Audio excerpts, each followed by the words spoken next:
सैया मिले लड़ी कैया मैं का करूं, सैया मिले लड़ी कैया मैं का करूं। कलाकार की प्रस्तुति देनी है तो आप अपने पूरे तन को ढक के करें। जो भी अभद्रताएं होती हैं किसी भी शादी विवाह किसी भी कार्यक्रम में, वो रुक जानी चाहिए। इस पर एक कानून बनाना चाहिए, क्योंकि ये बहुत ही फिर हम जैसे कलाकारों को दिक्कत होती है कि हमें गलत नज़र से देखा। आपको भोजपुरी में कभी डांस करने का मौका मिलेगा तो उसमें करेंगे? बिल्कुल करेंगे। वो सब चीज़ों को आप किस नज़र से देखते हैं जो अश्लील गाना गाते हैं मगही भोजपुरी? देखिए, हमारे समाज में पहले से अभी है, अब तो बहुत सारे भेदभाव होने लगे हैं। पहले के समय में जो हमारे नानी दादी और अम्मा रहती थी, उन लोगों के ज़माने में तो बहुत सारे चौताल थे, फगुआ था, जो कि बहुत ही ज़्यादा उसमें अभद्रता रहती थी, लेकिन उसको अभद्रता नहीं देखी जाती थी उस टाइम। आज के समाज में इन सब चीज़ों को लोग गलत नज़र से देखते हैं। डांस करते हैं उनको किस नज़र से आप देखते हैं? उनको भी एक कला है, वो भी एक कलाकार हैं। बस आगे वाले जो ऑडियंस होते हैं उनकी नज़र कैसी है उनके ऊपर डिपेंड करता है। लेकिन ऑर्केस्ट्रा में भी आप लोग को मौका मिलेगा काम करेंगे?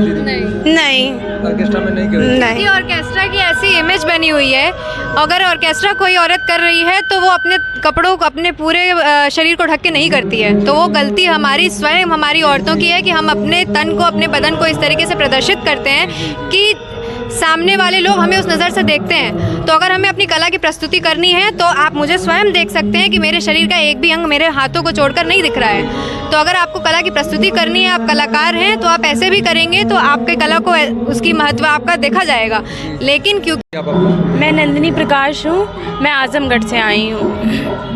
मैं बागीशा कश्यप आजमगढ़ से आई हूँ। मैं प्रतीक्षा तिवारी आजमगढ़ से आई हूँ ये दल लेकर, और मैं इसकी दल नायक हूँ।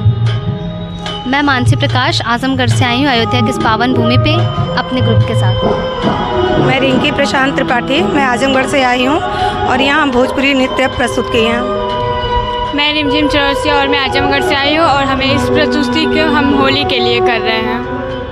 कब से ये सब काम आप कर रहे हैं डांस का? अगर मेरी बात की जाए तो मैं अपनी 5 साल की आयु से ही इस क्षेत्र में हूँ और लगातार लोक नृत्य और अर्थशास्त्रीय नृत्य के क्षेत्र में अपनी प्रस्तुतियाँ देती आ रही हूँ। और मेरा ग्रुप जो है समय समय पर लगभग 5 से 10 साल के भीतर में इधर बीच करता आ रहा है, अपना कार्यक्रम देते आ रहे हैं। हम लोग आजमगढ़ से लेके उत्तर प्रदेश पूर्वांचल के कई ज़िलों में, और हम लोग कटक से लेके कलकत्ता तक गए हुए हैं। पढ़ाई भी करते हैं? जी, पढ़ाई भी। पढ़ाई तो ज़रूरी है ना, तो पढ़ाई भी होती है। आप कब से कर रहे हैं? मैं भी। जैसे डांस का काम कब से कर रहे हैं? कौन सी क्लास से कर रही हो बताओ? मैं 5th 6th से कर रही हूँ। लगातार कर रहे हैं? हाँ। कितने जगह काम किया अभी तक? आजमगढ़ और मतलब उधर ही के एरिया में की हूँ। मैं क्लास 6 से कर रही हूँ। परेशानियाँ क्या होता है आपको इस सब चीज़ों? हाँ, लड़कियाँ लोग इसमें आना चाहिए नहीं आना चाहिए? ज़रूर आना चाहिए, क्योंकि लड़कियां हर क्षेत्र में आगे बढ़ रही हैं। तो ये साथ में इसको लेके ये भी इसका आगे भी इसका बहुत क्षेत्र बड़ा है, तो आना चाहिए लड़कियों को भी इसमें। इसमें क्या परेशानी आपको होता है ये थोड़ा सा बताइएगा। परेशानी तो वैसे कुछ होती नहीं, लेकिन ये है कि जब हमें सरकार की तरफ से कुछ ऐसे मदद मिलते हैं उससे हमारा प्रोत्साहन और बढ़ जाता है, हमारा कॉन्फिडेंस और बढ़ जाता है, जिससे हम अपनी प्रस्तुति को और बढ़ चढ़ के लोगों तक अपनी सांस्कृतिक कार्यक्रमों को दिखा पाते हैं।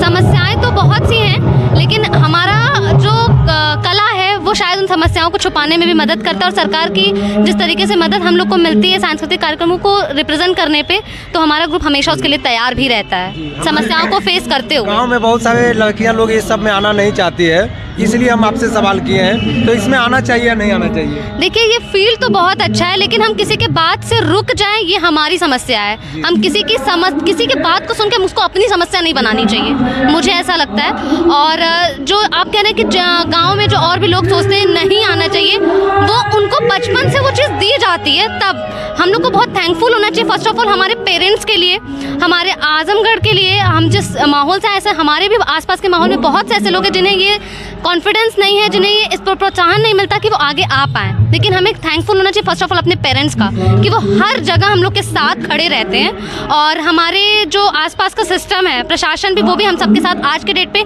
हमारे मतलब कला को देख के वो हमें खुद आगे लाने में मदद करते हैं। आपके साथ में आप अकेले हैं कि फैमिली भी साथ में चलते हैं? नहीं, हम अकेले आए हैं। अच्छा, ऐसे कहीं भी जाते हैं फैमिली भी साथ जाते हैं या सिंगल चलते हैं? नहीं, हम अकेले जा सकते हैं, हमारा ग्रुप रहता है, हम लोग रहते हैं। अच्छा, ये शिक्षा जो आप लिए हैं तो वो महिला सिखाते थे कि पुरुष सिखाते थे? नहीं, हम महिला और पुरुष में कोई भेदभाव नहीं करते हैं, कोई भी सिखा सकता है और हमारे यहाँ महिलाएं और पुरुष दोनों बराबर हैं और सब लोग सिखाते हैं।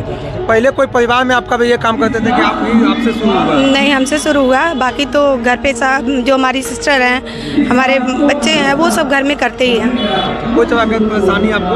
नहीं, कोई परेशानी नहीं होती है और आने जाने में भी कोई दिक्कत नहीं होती है। ये है कि अब हम लोगों को देखकर लोग आगे आ रहे हैं। पहले जो लोग आगे आने से डरते थे इन सब चीज़ों से कि नाचने जा रहे हैं, गाने जा रहे हैं, अब ऐसा नहीं है। अब उन लोगों को भी अंदर एक उत्साह, एक उमंग जग रहा है हम लोगों को देखकर और वो लोग भी आगे बढ़कर करना चाह रहे हैं। अच्छा, डांस करते हैं कि गा भी लेते हैं? नहीं, हम गा भी लेते हैं। तो एक गुनगुना दीजिए, एक लाइन पे नहीं रखती है, अश्लील गाना पे वो डांस करती है, उनके लेकर के आप लोग को क्या प्रभाव पड़ता है? उसका यही प्रभाव पड़ता है कि जो सम्मानित कलाकार हैं, जो अपने क्षेत्र में अच्छा कर रहे हैं और साफ़ सुथरे ढंग से कर रहे हैं, उन्हें भी कहीं कहीं गलत नज़र से देख लिया जाता है, क्योंकि वैसी इमेज बन चुकी है, आसपास का माहौल ऐसा बन चुका है कि अगर चार लड़कियां जाके अपने नृत्य की प्रस्तुति दे रही हैं तो वो अपने शरीर, हम जैसे मैंने पहन रखे हैं तो मेरे पूरा शरीर ढका हुआ है, लेकिन वो लोग अपने शरीर का अंग प्रदर्शन करती हैं और जिसके कारण लोगों की जो नज़र होती है, लोगों की जो सोच होती है, उस पर प्रभाव पड़ता है।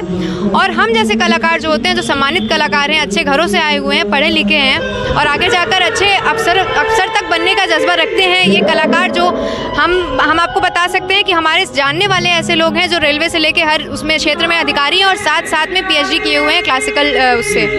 तो उस सम्मान भरी पद पे जाने के लिए भी नॉलेज चाहिए होता है और अगर उन्हें भी हम लोग ऑर्केस्ट्रा की नज़र से देखेंगे तो ये गलत है। तो मेरा मानना यही है कि ऑर्केस्ट्रा के पूरे थीम को ही बंद कर देना चाहिए। अगर आपको प्रस्तुति देनी है विवाह से लेकर किसी भी कार्यक्रम में, तो आप अपना तन ढककर करें, किसी भी प्रकार की अभद्रता ना दिखाएं। कोई भी जो अभद्रताएं होती हैं कि आप स्टेज से उतर के आदमियों की भीड़ में चली जाती हैं, ये सारी चीज़ें बंद हो जानी चाहिए। सरकार को इसके लिए, क्योंकि इसमें शोषण भी बहुत होता है, तो सरकार को इसके लिए आगे बढ़ के बोलना चाहिए। स्पेशली हमारे बिहार से लेके हमारे उत्तर प्रदेश, आसाम और आजकल तो नॉर्थ ईस्ट के जितने भी हमारे प्रदेश है, वहाँ से भी लड़कियों का शोषण हो रहा है। वो उनके माँ बाप उन्हें बेच देते हैं कुछ हज़ार में, फिर वो अपनी पूरी जीवन इसी ऑर्केस्ट्रा में गुजार देती हैं। तो इसे हमें बंद करवाना होगा, ताकि जो ये पूरा हम लोगों के कलाकारों की एक तरीके से इसमें बेइज्जती होती है। हम लोगों को खुद जाकर कई लोग मिसजज कर लेते हैं कि क्या आप भी ऑर्केस्ट्रा से है, तो हमें समझाना पड़ता है कि हम एक सम्मानित कलाकार हैं। तो इस चीज़ के लिए तो सख्त कार्रवाई करनी चाहिए। आप लोग का फैमिली क्या करते हैं? मेरे फादर डॉक्टर हैं, मेरी मम्मी डॉक्टर हैं, दोनों लोग समाज सेवक भी हैं और यहाँ पे जितने भी लोग हैं सबके कोई बिजनेसमैन है और मैम खुद ही टीचर हैं। तो साथियों, हम सभी कलाकार से हम मिलवाएं, बहुत सम्मानित कलाकार हैं और इनका जब डांस आप देखेंगे तो सभी लोग को जो है एकदम मैंने इतना बेहतरीन डांस करती है कि सभी लोग भावुक हो गए इनका डांस देख करके। सभी से हम लोग मुलाकात किए, अयोध्या धाम में तुलसी भवन में है और फिर हम लोग इनसे संपर्क करेंगे।